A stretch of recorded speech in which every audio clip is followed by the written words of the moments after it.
car? If so, consider yourself pretty lucky. For about 1/3 of the population, looking at a book while moving along in a car, or boat, or train, or plane, quickly makes them sick to their stomach. But why do we get motion sickness in the first place? Well, believe it or not, scientists aren't exactly sure. The most common theory has to do with mismatched sensory signals. When you travel in a car, your body's getting two very different messages. Your eyes are seeing the inside of the vehicle, which doesn't seem to be moving. Meanwhile, your ear is actually telling your brain that you're accelerating. Wait, your ear? Yeah, your ear actually has another important function besides hearing. In its innermost part lies a group of structures known as the vestibular system, which gives us our sense of balance and movement. Inside there are 3 semicircular tubules that can sense rotation, one for each dimension of space. And there are also 2 hair-lined sacs that are filled with fluid.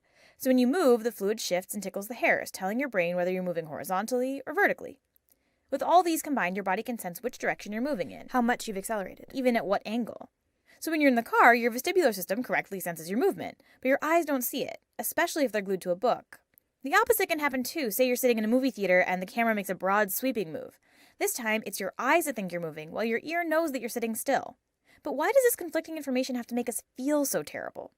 Scientists aren't sure about that either, but they think that there's an evolutionary explanation. You see, both fast-moving vehicles and video recordings have only existed in the last couple of centuries, barely a blink in evolutionary time. For most of our history, there just wasn't that much that could cause this kind of sensory mix-up. Except for poisons. And because poisons are not the best thing for survival, our bodies evolved a very direct, but not very pleasant way to get rid of whatever we might have eaten that was causing the confusion. This theory seems pretty reasonable, but it leaves a lot of things unexplained, like why women are more affected by motion sickness than men, or why passengers get more nauseous than drivers. Another theory suggests that the cause may have more to do with the way some unfamiliar situations make it harder to maintain our natural body posture. Studies have shown that being immersed in water or just changing your stance can greatly reduce the effects of motion sickness. But again, we don't really know what's going on. We all do know some of the more common remedies for car queasiness, looking at the horizon, chewing gum, taking over-the-counter pills, but none of these are totally reliable, nor can they handle really intense motion sickness. At NASA, where astronauts are hurtled into space at 17,000 miles per hour, motion sickness is a serious problem.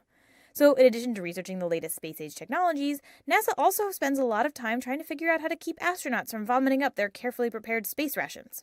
Much like understanding the mysteries of sleep or curing the common cold, motion sickness remains one of those seemingly simple problems that, despite amazing scientific progress, we still know very little about.